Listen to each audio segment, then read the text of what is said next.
Friends, चलिए आज शुरू करते हैं आपकी क्लास 9th की लिटरेचर की बुक मोमेंट्स का चैप्टर नंबर 4। और जो टाइटल है वो है in the kingdom of fools. In the kingdom of fools मतलब मूर्खों का प्रदेश। मतलब आसान भाषा में एक ऐसी किंगडम जहां पर सिर्फ मूर्ख लोग रहते हैं, जहां पर सिर्फ पागल लोग रहते हैं। तो अगर बात करी जाए थीम की, तो थीम में जो हमारे राइटर हैं A.K. रामानुजम सर, ये जो स्टोरी उन्होंने लिखी है ये लिखी हुई है कर्नाटक में। और ये कर्नाटक की एक फोक टेल है। फोक टेल का मतलब होता है एक ऐसी कहानी जो एक जनरेशन से दूसरी जनरेशन तक पास होती है, दूसरी से तीसरी तक। एग्जाम्पल अगर मैं दूं तो जो आपने कहानी सुनी होगी कछुए और खरगोश की, वो पता नहीं हम कितने सालों से सुनते आ रहे हैं। एक और कहानी का अगर मैं एग्जांपल दूं तो प्यासा कौवा द थर्स्टी क्रो, वो भी पता नहीं हम कितने सालों से सुनते आ रहे हैं। वही हम अपने बच्चे को सुना रहे, शायद उनके बच्चे को सुनाएंगे। So a story that has been delivered और narrated from one generation to other and that story has been passing from many years to us. तो एक स्टोरी जो पास होती जा रही है, तो एक फोक टेल है। अब अगर थीम की बेसिकली बात करें तो थीम का मतलब यही है इसमें कि अगर जो राजा है और जो उसके मंत्री हैं अगर वो मूर्ख हों, वो फूल्स हों, तो वो कितना नुकसान पहुंचा सकते हैं अपनी किंगडम को, अपनी प्रजा को। चलिए समरी शुरू करते हैं। तो समरी में होता ये है कि जो राजा होता है कर्नाटक का, ये उस टाइम कर्नाटक की कहानी, तो जो राजा होते हैं कर्नाटक के, वो ये सोचते हैं कि यार कुछ नया करा जाए, कुछ नया करा जाए। जैसे MS धोनी करते हैं हर बार कुछ नया, तो वो भी सोचते हैं मैं कुछ नया करूं, लेकिन कहानी उल्टी है, बहुत पुरानी कहानी है। तो नया क्या करते हैं, वो ये कहते हैं कि जो चीजें दिन में होती हैं वो तो रात को होंगी, और जो रात में होती है वो दिन में होंगी। मतलब हम दिन में क्या करते हैं, खेती करते हैं, काम करते हैं, खाना बनाते हैं और अपने जानवरों को चराते हैं। तो जो भी दिन की चीजें हैं वो सब रात को होंगी। मतलब अगर जानवर रात में सोते हैं तो जानवर दिन में सोएंगे, इंसान अगर रात में सोते तो इंसान रात में सोएंगे। काम कब करेंगे, रात में।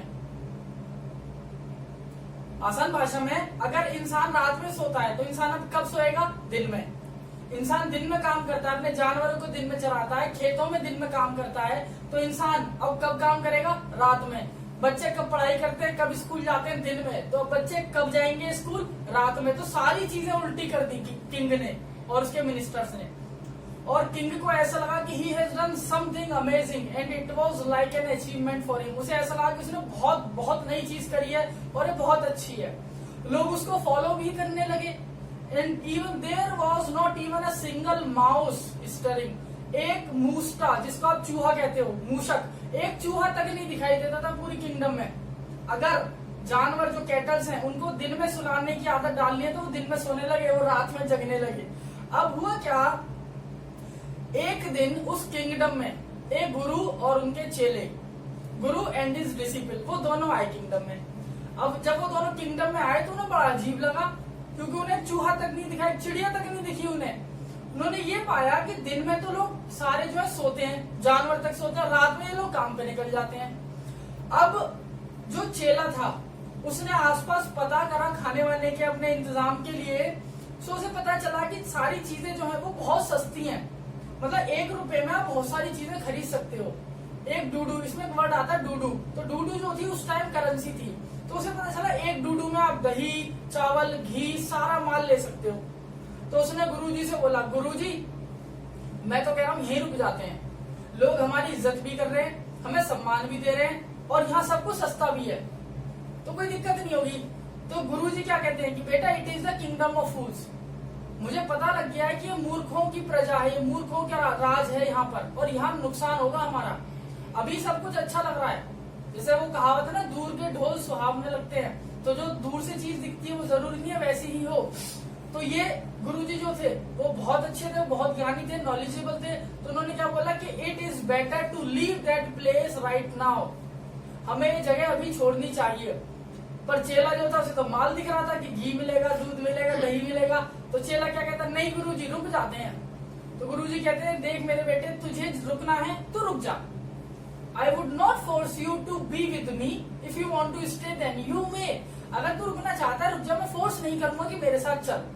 चेला वहीं रुक गया और गुरुजी अपना गोली हो गए, चले गए कहीं और। चेले को आनंद आने लगा, अपना बढ़िया माल मिल रहा है, घी मिल रहा है, दूध मिल रहा है, दही मिल रहा है, तो he was getting all the resources in the cheapest form, in the cheapest money. सब चीजें बहुत सस्ते पैसे में मिल रही थी उसको, तो खा पी के एकदम गोलू मोलू हो गया। इसके लिए एक वर्ड आता है प्लम्प, PLUMP। एक होता है फैट, फैट का मतलब होता है मोटा, प्लम्प का मतलब जो मोटा तो हो लेकिन देखने में गोलू मोलू लगे, बहुत प्यारा लगे, क्यूट लगे। तो जो डिसिपल था, जो चेला था, वो गोलू मोलू हो गया। अब एक दिन क्या हुआ, जैसा गुरुजी ने कहा था कि एक किंगडम है फूल्स की, तो यहाँ कुछ गड़बड़ जरूर होगी। Some mishappening would ever take place, कभी तो होगी। वो मिस हैपनिंग हो गई।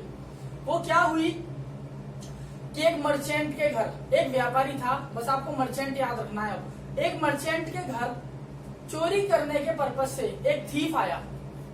जब थीफ चोरी करने के पर्पज से उस मर्चेंट के घर में घुसा, तो उसने ये सोचा कि मैं चोरी तो करूंगा, लेकिन चोरी करने के लिए उसको दीवार के पार जाना था। तो उसने क्या करा, उस दीवार में छेद करना शुरू करा, दीवार के अंदर जाने के लिए, कमरे के अंदर जाने के लिए। तो जब वो छेद करता रहा तो एकदम से वो दीवार उसके ऊपर गिर गई और चोर मर गया। दीवार टूटी, चोर मर गया। चोर मर गया तो जो चोर का भाई था वो पहुंच गया राजा जी के पास कि राजा जी यो हाइनस, जो मर्चेंट है उसकी दीवार मेरे भाई पर गिरी और मेरा भाई मर गया, और मेरा भाई वहां पर काम करने गया था, उससे मिलने गया था। तो किंग कहते अच्छा, मेरे राज में ऐसा हुआ, बुलाओ उस मर्चेंट को, मैं उसे सजा दूंगा। अब भैया मर्चेंट बुलाया गया। अच्छा, राजा का भी अलग ही खेल चल रहा, अलग ही जादू चल रहा राजा का भी। पहले राजा ने क्या बोला था कि अगर कोई दिन में मुझे जागता हुआ मिला, मतलब किसी ने मेरा ऑर्डर फॉलो नहीं करे, तो मैं उसे मौत दे दूंगा। तो राजा सीधा मौत की बात करता था, मौत से नीचे कुछ नहीं है। तो अब राजा क्या कहता है कि जिसकी वजह से तुम्हारा भाई मरा है, जिसकी दीवार से तुम्हारा भाई मरा है, मैं उसे मृत्यु दंड दूंगा। ही विल बी एग्जीक्यूटेड, उसे फांसी होगी। जैसे उसमें है ना CID में वो कहता अब तो तुम्हें फांसी होगी, तो ऐसी राजा कह देता है कि तुम्हें तो फांसी होगी। अब हुआ क्या, मर्चेंट को बुलाया गया। तो मर्चेंट को बताया गया कि भैया तुम्हारी दीवार टूटी, वो इस चोर के ऊपर गिरी, बट एक्चुअली वो चोर नहीं बोला गया। क्या बोला गया, इसके भाई के ऊपर दीवार गिरी और इसका भाई तुम्हारे घर गया था, दीवार तुम्हारी थी, तो तुम्हें फांसी होगी। सिपाहियों, सिपॉइज, SEPOIS, सिपॉइज, एक काम करो, जल्दी से स्टेक तैयार करो, मतलब फांसी का अरेंजमेंट करो। तख्ता लगाओ, टेबल जो होती है टेबल लगाओ, और फंदा बनाओ, जल्दी से फंदा लगाओ, स्टेक। वो लग जाते हैं बेचारे सिपाही काम पे। अब वो डर जाता मर्चेंट, क्योंकि साहब मेरी बात तो सुन लो साहब, मेरी बात तो सुनो साहब। क्योंकि हाँ बताओ कि साहब ये जो दीवार बनी है ना, ये मेरे पिताजी के टाइम पे बनी थी, और इस दीवार को बनाने वाले की गलती है, मेरी गलती क्या है इसमें? गलती तो उसकी है ना जिसने दीवार बनाई है, उसने दीवार ही गलत बनाई है। तो उस ब्रिकलेयर को, उस मैसन, MASON, ये वर्ड आपकी बुक में नहीं है मैसन, तो ये वर्ड आप याद रख सकते हैं। मैसन का मतलब होता है एक मिस्त्री, एक कारीगर। तो वो क्या कहता है मर्चेंट कि साहब मेरी गलती नहीं है, हाँ मैं मानता हूँ दीवार मेरी थी, मेरी दीवार से जो आदमी आया था वो मर गया, लेकिन इस दीवार को बनाने वाले की गलती है। और दीवार किसने बनाई थी? ब्रिकलेयर ने। दीवार बनाने वाला जो आर्किटेक्ट था साहब, इसमें उसकी गलती है। राजा कहता बात तो तेरी बिल्कुल सही है, बुलाओ उसे। ब्रिकलेयर को बुलाया गया। अब ब्रिकलेयर को जब वो सिपाही पकड़ के ला रहे थे, तो ब्रिकलेयर लेट गया राजा के चरणों में, ये महाराज इसमें मेरी गलती नहीं है, ये जो गलती है ये एक डांसिंग गर्ल की गलती है। राजा कहते हैं क्या पागल है क्या, कैसे डांसिंग गर्ल की गलती हो गई?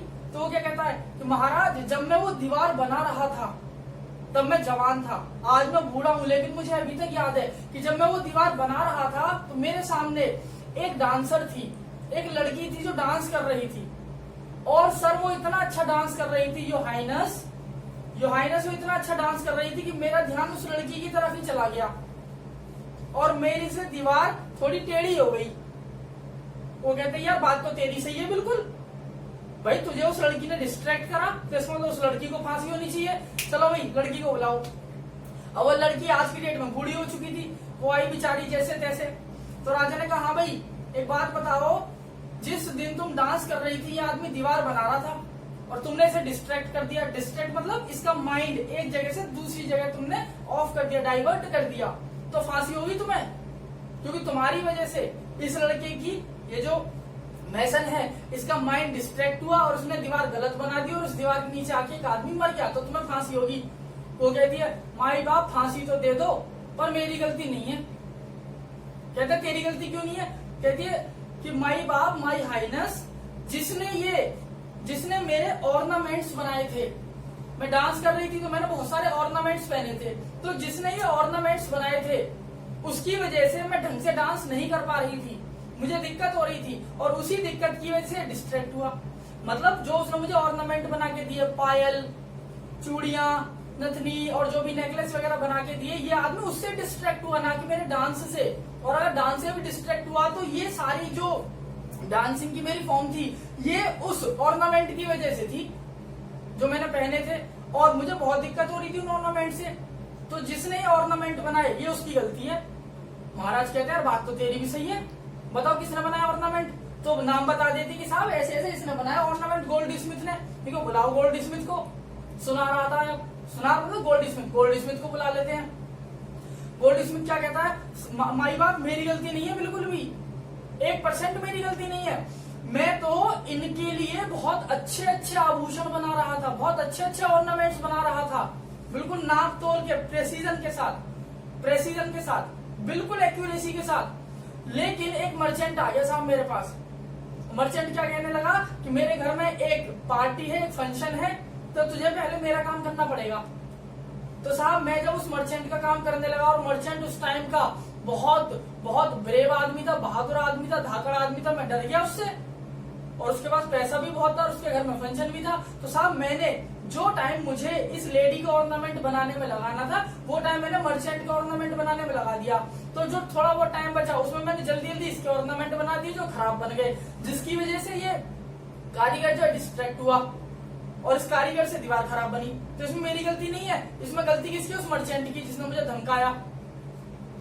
तो महाराज क्या कहते हैं? राजा जी यार बात बिल्कुल सही कह रहा तू तो यार, तो चलो बुलाओ उसे, मर्चेंट को बुलाओ।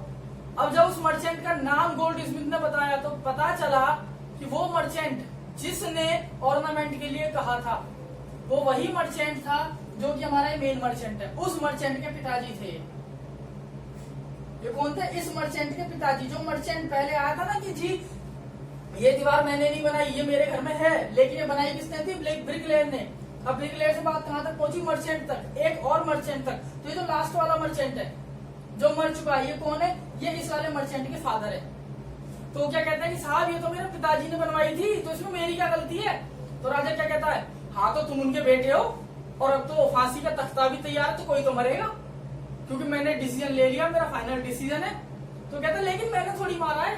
कहता मुझे इससे मतलब नहीं है, फांसी का फंदा लग चुका है और तू है उसका बेटा, गलती तूने करी हो, तेरे बाप ने करी हो, मरेगा तो तू, क्योंकि तेरा बाप तो है नहीं, और मुझे फांसी देनी है किसी एक को, तो मैं तो तुझे ही दूंगा क्योंकि तू उसका बेटा, यू आर इनहेरिटेड। तो कहता है यार ये तो बड़ा गलत है। तो जब वो उस मर्चेंट को उस फांसी के तख्ते पर लेकर जाते हैं, और जब उसको लटकाने लगते हैं, तो जो स्टेक होती है, मतलब फंदा जो होता है, वो उसके गले में फिट नहीं आता, वो उसके हाइट से पार निकल जाता है। और सिपाही आते हैं, कहते हैं कि राजा जी ये तो इसके गले में सेट ही नहीं बैठ रही। राजा कहता है कि इसका क्या मतलब है सेट नहीं बैठ रही? तो मतलब हम इसे फांसी ना दें? तुम ये चाहते हो कि मेरा जो ऑर्डर है वो फॉलो ना हो? तो कहते हैं कि नहीं महाराज बताइए क्या करना है। तो मंत्री क्या कहते हैं कि महाराज एक काम करते हैं, एक ऐसा आदमी ढूंढते हैं जो इस तख्ते पे फिट बैठ जाए, उसकी हाइट भी बराबर हो तख्ते के, और गले में उसका फंदा भी सेट आ जाए। राजा कहता है बिल्कुल सही, ढूंढो एक ऐसे आदमी को जो इस तख्ते पे फिट बैठेगा। पूरे किंगडम में एक आदमी ढूंढा जाता है, और वो आदमी कौन होता है? चेला, द डिसिपल। चेले को पकड़ लिया जाता है, क्या बेटा अब तो फांसी हुई। चेला कहता मैंने करा क्या है? मैं तूने करा कुछ नहीं है, लेकिन इस फंदे पे कौन सेट हो रहा है? तुम ही सेट हो रहे हो, तो फांसी किसे होगी? तुम्हें होगी। अब चेले ने बेचारे ने किया कुछ नहीं, कोई गलती नहीं, लेकिन फांसी किसको दी जाएगी? चेले को। अब चेला रोने लगता है, और रोते रोते चेला याद करता है अपने गुरुजी को। अब गुरुजी बहुत ज्ञानी आदमी थे, तो वो अपनी चैंटिंग से, मतलब अपने मंत्रों से वो वहां पहुंच जाते हैं। और जब वो वहां पहुंचते हैं तो चेला कहता है कि गुरुजी ऐसे ऐसे बात है, और ये लोग मुझे फांसी दे रहे हैं। फांसी किसी और को होनी थी, वो इस स्टेक पे सेट नहीं हुआ, तो उन्होंने मुझे फिट कर दिया। अब मुझे बचा लो। गुरुजी कहते हैं परेशान मत हो। तो जब गुरुजी वहां पहुंचे तो गुरुजी क्या कहते हैं, महाराज मैं इसका गुरु हूं और मैं चाहता हूं कि आप मुझे भी फांसी पर लटका दो, लेकिन इससे पहले लटकाना। और उन्होंने ये बात कह के विंक कर दिया। विंक मतलब आंख मार दी चेले की तरफ। चेला कहता नहीं जी मैं लटकूंगा। गुरुजी कहता नहीं मैं लटकूंगा। चेला कहता मैं लटकूंगा। अब ये एक लड़ाई शुरू हो गई, बट एक्चुअली लड़ाई नहीं थी, ये प्लान था गुरु चेले का, क्योंकि गुरुजी ने आंख मार दी थी। तो क्या कहता मैं लटकूंगा मैं लटकूंगा। अब राजा और मंत्री ये सोचते हैं कि साले पागल है क्या दोनों, ये सारे जो दो बंदे हैं ये पागल है क्या, ये ऐसे क्यों कर रहे हैं कि मैं लटकूंगा मैं लटकूंगा। अब होता क्या है, वो कहते हैं कि भाई पता तो लगाना पड़ेगा, कुछ तो चक्कर है कि ये जो दोनों कह रहे हैं कि मैं लटकूंगा, तो वो पूछते हैं कि आखिर रीजन क्या है इसका, लेकिन कोई नहीं बताता, ना गुरु ना चेला। तो राजा सोचता है कि मुझे पता तो करना पड़ेगा। अब राजा क्या करता है, उनकी जो सेल थी जहां पर उनको रखा गया रात भर अगले दिन फांसी पे लटकाने के लिए, वो वहां जाता है और गुरु चेले इन्हें पता लग जाती है कि राजा आ रहा है हमें देखने के लिए। तो दोनों बात करते हैं जोर जोर से कि गुरुजी मैं लटकूंगा। अरे एक काम करते हैं, तू परेशान मत हो, हम दोनों ही लटक जाते हैं, हम दोनों लटक जाएंगे। तू पहले लटकेगा तो तू राजा बनेगा, मैं बाद में लटकूंगा तो मैं मंत्री बनूंगा। ये तो बहुत अच्छा फंदा है, तो ये फंदा तो हमारे लिए अगले जन्म में हमें राजा और मंत्री बना देगा, तो हमें तो लटकना चाहिए। अब राजा ने ये बात सुन ली, राजा को बात पता लगी कि हाँ भाई जो इस फंदे पे लटकेगा वो राजा बनेगा अगले जन्म में, इनकारनेशन में, अगले जन्म में। तो राजा क्या कहता है अपने मंत्रियों से कि एक काम करो, इन दोनों का भी बंद रहने दो और हम दोनों लटक जाते हैं। तो राजा अपने सिपाहियों को बुलाता है और अपने मंत्री के साथ पहले राजा खुद फांसी पे लटकता है, फिर एक फंदा मंत्री के लिए होता है, उस पर मंत्री को लटका देते हैं। इस तरीके से राजा और मंत्री दोनों मर जाते हैं, दोनों को मौत दे दी जाती है।